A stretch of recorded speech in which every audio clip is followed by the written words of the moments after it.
បានសោវណ្ណារិទ្ធមានអាយុ10ឆ្នាំខ្ញុំរៀននៅថ្នាក់ទី4កនៅសាលាបឋមសិក្សាបងរោឥឡូវខ្ញុំឡើងមកគ្នាមួយបទមានចំណងជើងថាសូមទស្សបារមី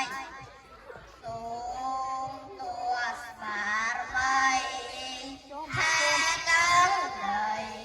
ប្រៃប្រឹងសាសូមទស្សបារមីថាដល់ដីប្រៃប្រឹងសាកែបានស្អីមករាជរដ្ឋាប្រាំងប្រាសាទខ្មែរថាបានស្អីមករាជរដ្ឋាប្រាំងប្រាសាទខ្មែរដួងប្រលឹងជា